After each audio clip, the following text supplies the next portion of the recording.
part 2 of this reaction. Ignore how it ends up in the future. Don't worry about that.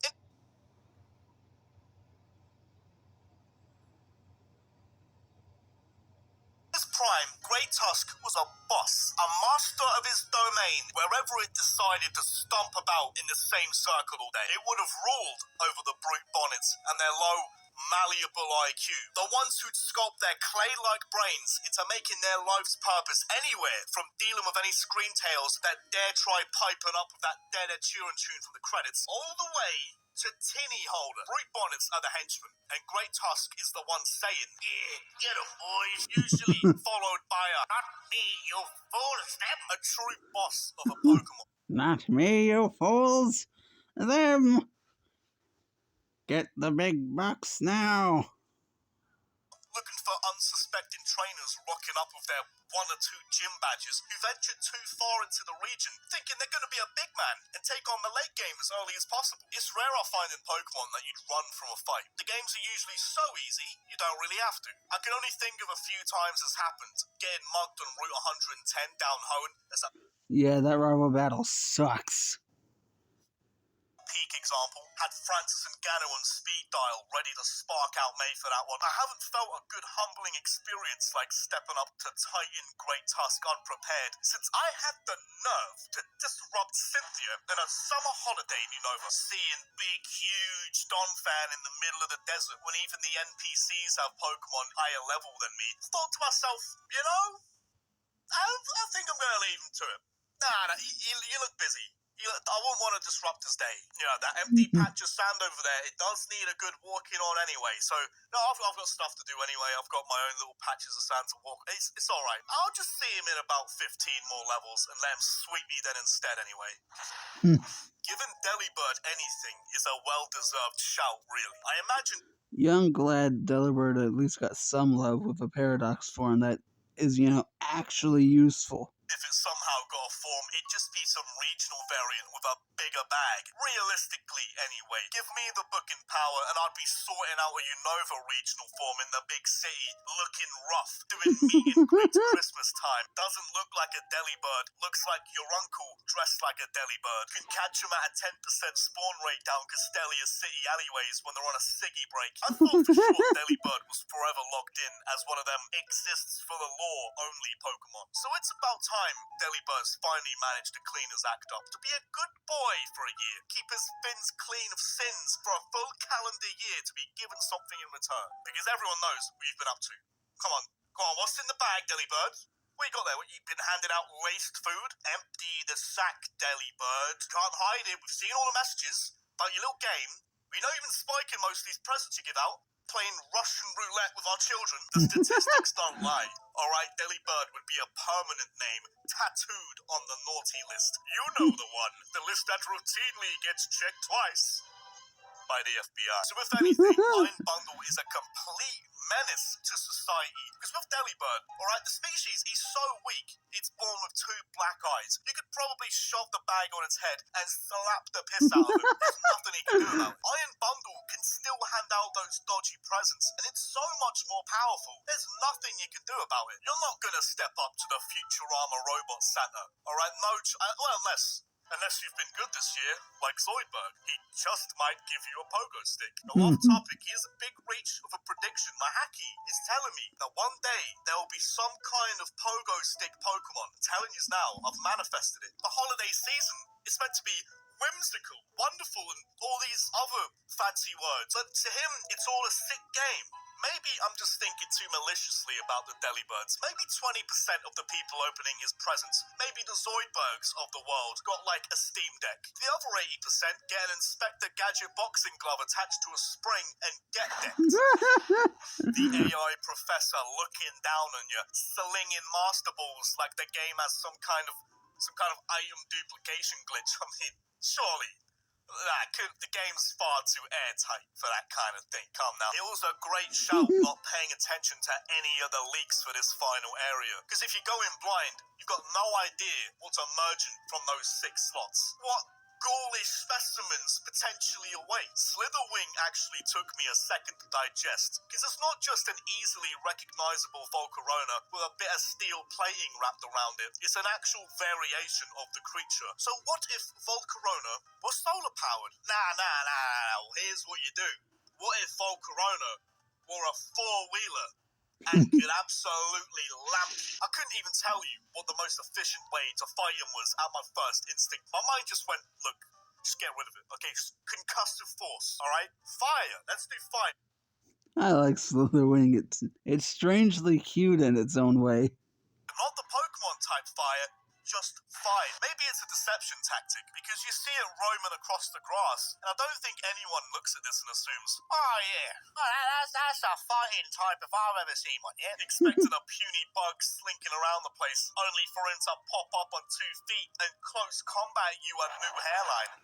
Look, whatever barfly effect you've set off, if I'm Valiant ends up existing, you got the bad end. I've no clue what banana skin you managed to comically slip up on to lead up to the universe where a madman once again decides to try and make the most powerful psychic Pokemon. He just had to go try and one-up the Don Giovanni himself, scientist with the intellect to make Iron Valiant. Smart enough to turn Robot Wars from a show that gets aired at 2 a.m. on Challenge into a wide-scale conflict, yet can't figure out which HDMI slot the Netflix is on to watch the first movie. After seeing, or at least heavily implied, Mewtwo explode his creator's brains in, they might actually fill out the risk assessment sheet before undertaking this project. They'd regret ditching their 9 to 5 for this, begging to get back their day job of fusing giant Russian men into Harryhammers. No, trust me, I've watched the first movie.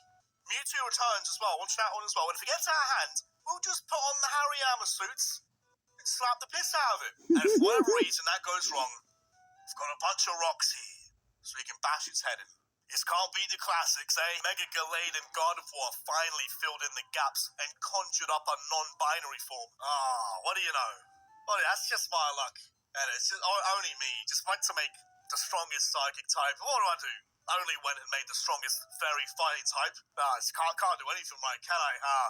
Well, into the hydraulic press you go. The only paradox with more than one Pokemon influencing how it evolved in the future. They could have played on that more with 2 existing Pokemon that would eventually develop into a pair of common ancestors. The paradox form being the future result could actually have been the best way to incorporate fusion Pokemon in a sense, without it seeming really forced or contrived.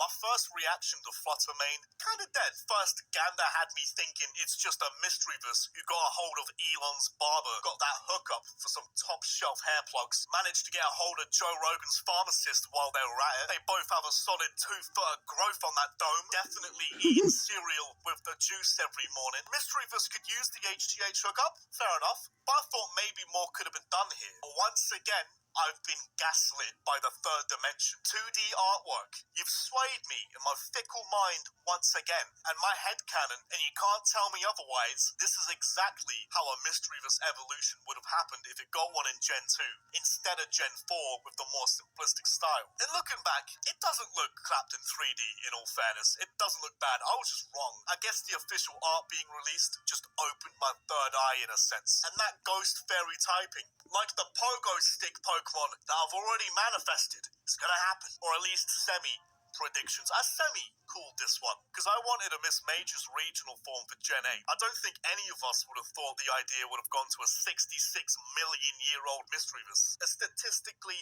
yoked-up version of Miss Major's. There's no chance it's not getting the hookup with Joey's dealer. Thing was asking to get banned being pumped up with the kind of sandwiches that make your head grow, along with the stats and typing to show for it. In conclusion, not natty attainable. Fluttermane's piss could burn Paldea's land a second Area Zero. It's enough of a stretch as it is, believing that humans would stand any chance at all in the Pokemon world. Whatever universe Roaring Moon is from, it's not the one we know. God, I love Roaring Moon. Because humans aren't making it far with these flying about looking for prey. They are the seagulls of the beach, and you are a mere chip that fell out of the bag waiting to be swooped upon. In a world where Roaring Moon exists, humans are discovering the Shadow Realm before they even discover fire. I mean, this thing gets flamethrower at level 42. Maybe you discover both at the same time. Humans would only survive these dark ages if they adapt to live like the Diglets. Only the mole people and outlast the Roaring Moon, because this is dead on what you'd imagine a lethal prehistoric Pokemon to have been like. A faster Salamence with larger biceps than the Dark type?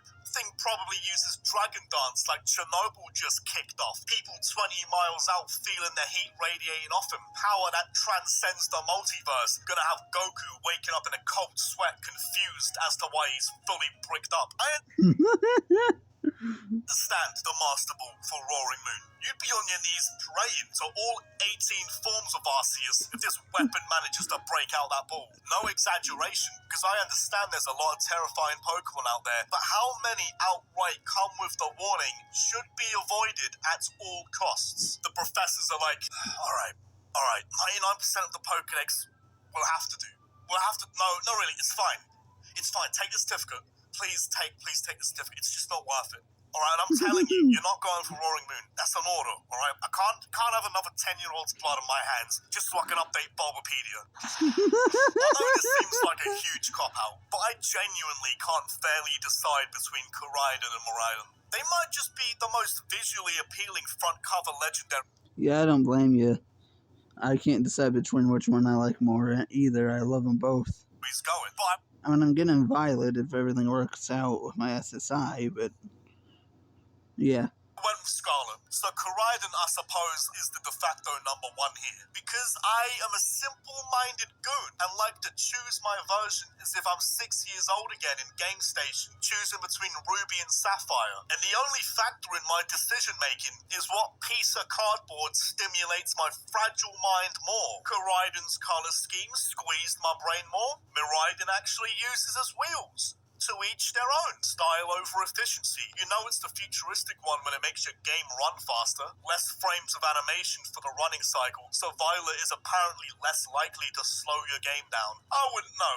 When it comes to wheels, Koraidon's all glamour muscle. Hey kid, the tires are for show. But really, how are they not the best Paradox forms though? First off, they're gonna be the best ones when they're the main characters. The front men. Their purpose is to attract dollar. Brute Bonnet on the front cover would make you think you're buying a fake pack of Yu-Gi-Oh cards. Second off, all the other Paradox forms are a variation of existing and, I guess, mostly liked Pokemon. But here, you have two legendary specimens being compared to the Pokemon's equivalent to a rentable e-scooter. So it's the one set of Paradox forms where they had to reverse design, just filling in the gaps to make Cyclozar. Not young enough to be the Winged King, not old enough to be the Iron Serpent, born just at the right time to be a Just Eat bike.